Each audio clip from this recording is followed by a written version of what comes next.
오늘은요, 두드러기, 피부병에 관해서 설명드리도록 하겠습니다. 갑자기 피부에 뭐가 두드러기가 나고 가려운데, 이거 어떻게 처치할 방법이 마땅히 없어가지고 찾아오는 그런 환자들에 대한 응급처치를 말씀드리도록 하겠습니다. 자, 프린트물을 보시면은요, 이게 30번째입니다. 30번째. 두드러기 피부 소양증 이렇게 놓고요. 이해 보시면은요, 원인 불명, 제가 이렇게 써놨고요. 간 기능 불안정이 원인으로 추정된다. 이렇게 써놨습니다. 그리고 세균성이나 알러지성이 아니고 그냥 원인 모르게 나타나는 겁니다. 멀쩡하게 있다가, 낮에 일하다가, 혹은 밥을 먹다가, 뭐 이러다가 갑자기 몸이 어디가 한 군데가 근질근질 하면서 이것이 이제 온몸으로 번지게 되는, 갑자기 나타나는 겁니다. 오늘 주제가 그런 피부병입니다. 그런데 이것이 거기 내용을 보시면은요, 불특정 부위에 홍색 두드러기와 가려움증이 동시에 발현이 된다. 제가 이렇게 말씀드렸습니다.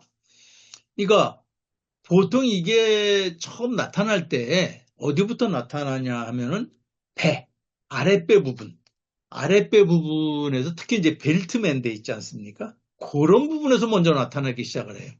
또는 허벅지 안쪽 이런 데서 나타나기 시작을 합니다. 근데 아주 조그맣게 나타나죠. 처음에는 뭐 눈에 보이지도 않아요. 뭐 그냥 뿔긋뿔긋 울긋불긋하게 조그맣게 나타나니까 그냥 무심코 긁어요.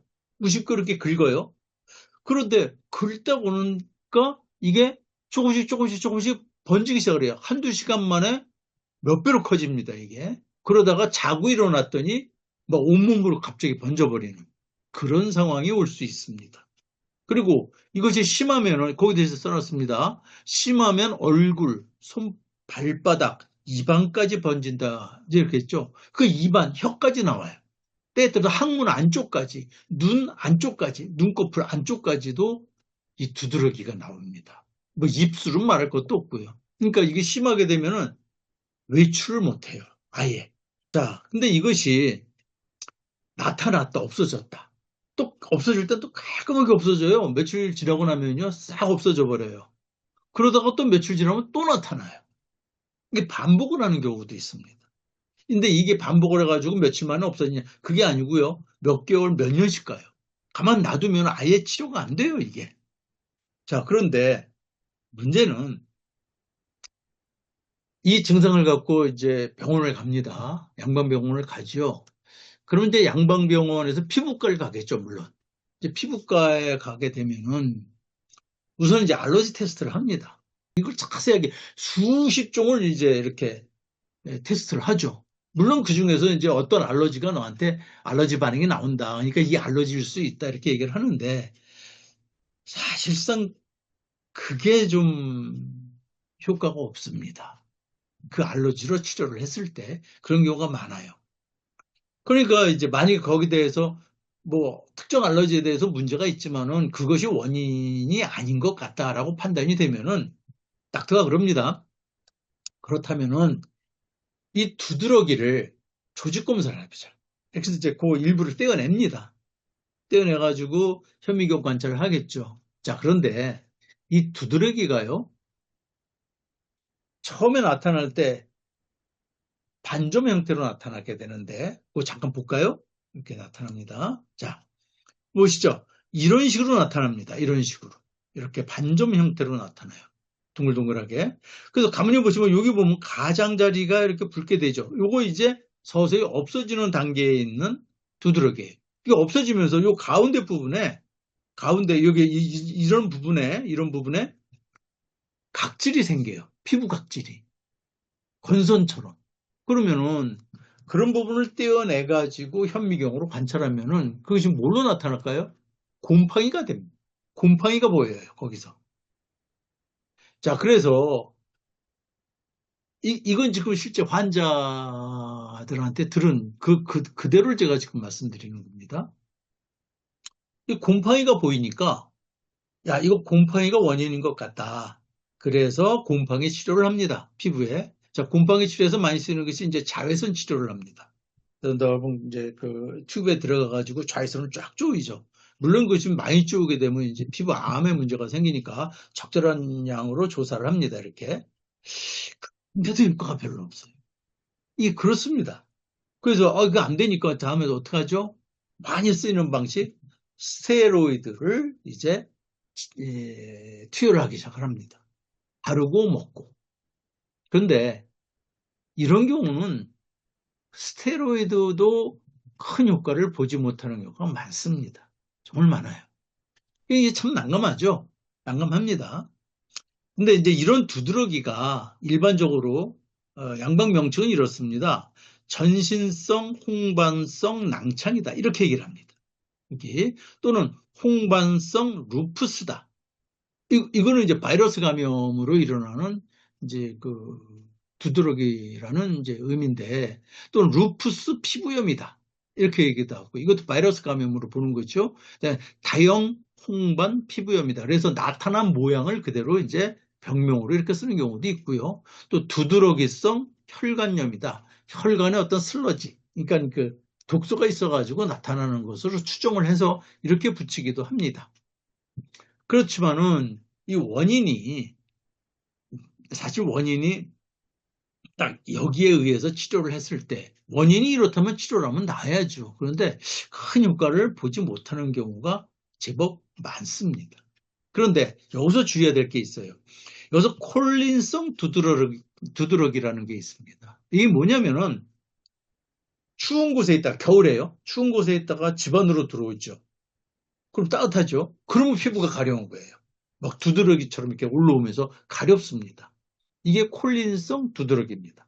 그리고 막 긴장을 하고, 막 땀을 흘려서 운동을 하고, 이러면은 그 땀난 부위에 이런 두드러기가 날 수가 있습니다.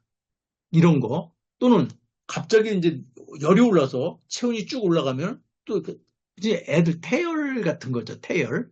그래서 또 두드러기가 나올 수 있습니다. 자, 이런 거는 콜린성 두드러기라고 하는데 이게 특징이 뭐냐면은 그 상황이 없어지면 다시 말해서 더운 곳으로 들어와서 났어요. 그럼 그 상황에 적응을 해요. 몸이. 그러면은 없어집니다. 또 땀이 나서 두드러기가 났어요. 그럼 샤워를 하고 땀을 말리면 그 두드러기가 없어져요. 또는 갑자기 체온이 오르던 것이 떨어졌다. 그럼 또 없어져요. 이렇게 콜린성 두드러기는 그 상황에 몸이 적응을 하거나 혹은 원인 요소가 없어지게 되면 깨끗이 언제 그러냐 하는 듯이 그냥 싹 없어져 버려요. 이게 콜린성 두드러기예요. 요거는 치료가 다릅니다. 그리고 이 콜린성 두드러기 같은 경우는 우선 급성으로 오시는 분이 그렇게 흔치 않죠. 왜? 본인도 알거든. 그 환경이 바뀌면 없어진다는 걸 알기 때문에 이거 갖고 응급처치를 해달라고 오시는 분은 없습니다. 그런데 지금 말씀드린 대로 전신성 홍반성 낭창 혹은 다형 홍반 피부염 이렇게 불리는 이 피부병은 갑자기 나타나니까 그러면서 이제 응급처치를 요청하게 되는 겁니다. 자, 여기서 보게 되면은 이거를 저는 간풍내동으로 봅니다. 물론 이것이 간풍내동이 정확한 원인이다 라기보다도 제가 경험상 지금까지 치료를 간풍내동으로 치료를 하다 보니 상당히 신속하게 없어지는 거죠. 네, 그런 경험을 뭐 한두 번 한 게 아니에요. 그러니까 근데 간풍내동 이외에 특별히 다른 진단을 내리기가 참 애매해요. 그래서 이걸 어떻게 치료를 하느냐 잘 보세요. 우선은 환자를 엎드리기 전에 약을 먼저 복용을 시킵니다. 어떤 약을 복용시키느냐? 처치를 보세요. 감초 5g, 그렇죠? 감초 5g을 먼저 처치를 합니다. 아니 근데 이 감초가 왜 피부병에 복용을 시키느냐? 자, 이걸 잠깐 좀 보겠습니다. 자, 이 감초를 잠깐 보겠습니다. 이 감초는요, 저 보세요. 지표 성분 그래가지고 글리시리진이 있고요. 그다음에 류키리틴이 있습니다. 이 지표 성분이라는 것은 그 약초가 효능을 발휘하기 위해서 기본적으로 함유되어 있어야 할 성분이죠. 이걸 얘기하는 겁니다. 근데 여기서 주목해야 될 것이 이 글리시리진이라는 겁니다. 이 글리시리진은요, 그 효능을 보세요. 부신피질 호르몬 작용과 유사하다. 이렇게 말씀드렸고요. 그 다음에 에스트로겐 유사 작용도 있다. 이겁니다. 다시 말해서요. 우리가 이 부신에서 나오는 호르몬, 이 호르몬과 유사한 혹은 똑같은 형태로 화학적으로 조성을 해가지고 만들어내는 것이 뭐죠? 이게 스테로이드입니다.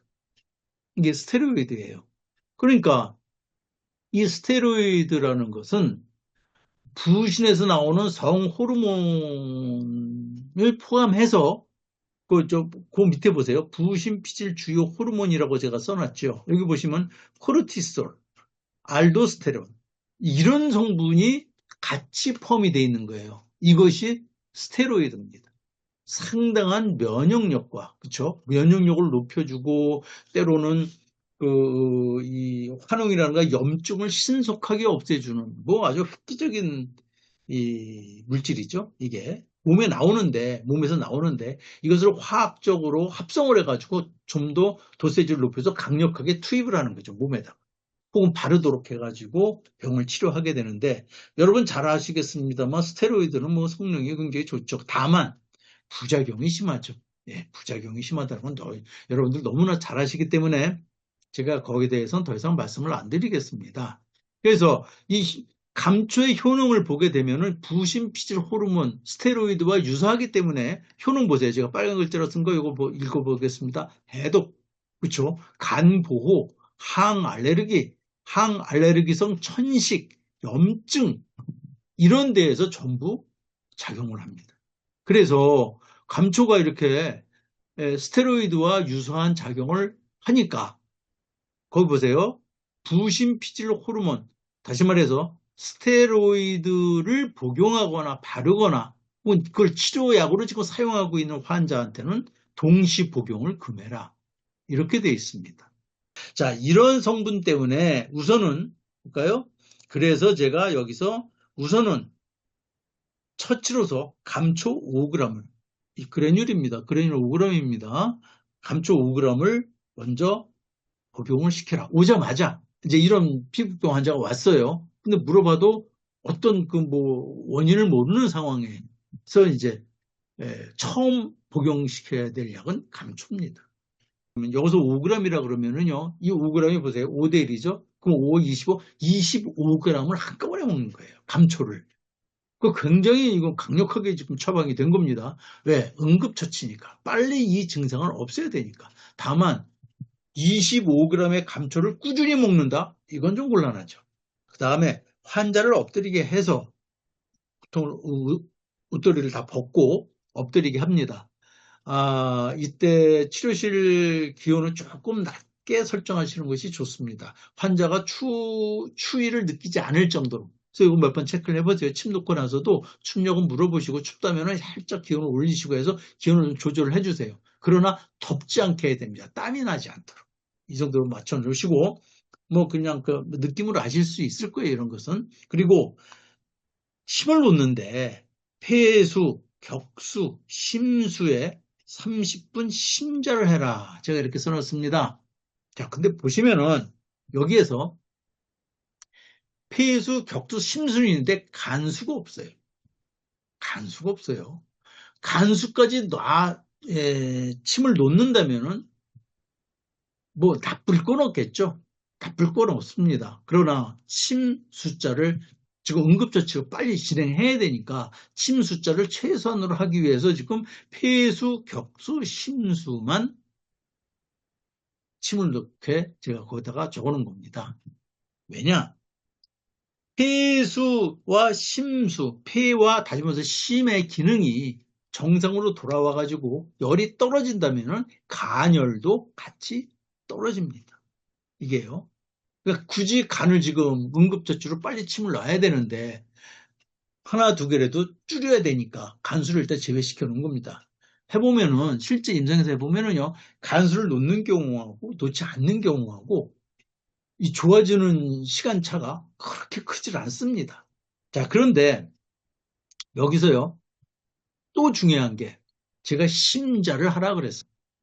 여기서는요, 폐와 격수, 그러니까 폐수, 격수, 심수의 자침을 하는데 각각의 자율신경을 건드릴 수 있도록 가급적 근접하게 침을 놔라. 그럼 보통 50mm에서 60mm를 자침이 되어야 됩니다. 그래서 폐수, 격수, 심수의 심자를 하라는 의미는 바로 그런 의미라는 것을 다시 한번 강조를 드리고요. 자, 이렇게 해가지고 심자를 했죠. 그 30분 정도 지났습니다. 자, 일단 거기서 치료를 마무리 짓습니다. 그러면은 이 환자가 이제 뭐 옷을 입고 나가서 리셉션 에리어에서 담당자하고 뭐 보험을 처리하든 뭐 비용을 내든 뭐 카드 결제를 하든 뭔가 거기서 시간이 1, 20분 지나지 않겠습니까? 그 사이에 좋아집니다. 제가 제 경험상. 그러니까 침을 맞고 난 다음에 치료가 끝난 다음에 30분에서 1시간 정도 지나면은요 벌써 가려운 기운이 사라지기 시작을 해요. 편안해집니다. 그러면서 한 1시간 정도 지나면은요 이 두드러기가 서서히 없어지기 시작을 합니다. 없어집니다. 그래서 보통 하루가 지나 하룻밤 자고 나죠. 그 다음날 되죠. 거의 없어집니다. 자, 거의 없어집니다. 그래서 만일에 환자가 아직도 남아있는데요. 침 맞고 나서도 그러면은 내일 아침에 오늘 밤 자고 내일 아침에 일어나서 상황을 체크해 보라고 얘기를 해줍니다. 그런 다음에 이런 경우는 다음날 다시 내원하십시오라고 얘기를 해줘야 됩니다. 그 침을 맞은 효과가 얼마나 있는가를 보시고 그래서 다시 내원을 하면은 그때부터는 이제 후속 치료로 들어가게 되는 거죠. 이렇게 처리하시면 됩니다. 자, 그럼 볼까요? 제가 후속 치료에 용담 사간탕 4g, 뭐 용담 사간탕에 관련된 거는 이제 앞에서 말씀드렸어요. 폐, 간, 심의 열을 떨어뜨립니다. 여기서 황련을 추가했습니다. 황련을 추가했어요. 왜냐하면은 용담 사간탕 안에도 황련이 있죠. 근데 황련을 추가했다는 것은 황련을 2배로 더 사용한다는 얘기예요. 그만큼 황련은 열을 떨어뜨리는데 굉장히 효능이 빠르고 좋죠. 그래서 좀 더 확실하게 혹간이라도 이제 이 신체 조건에 따라서 용담 사간탕의 도세지가 좀 더 높여야 될 분들이 있지 않습니까? 이런 경우에 대비해서 높이지 마시고 그냥 황련을 1.5g을 추가를 하세요. 그리고 감초 역시 마찬가지죠.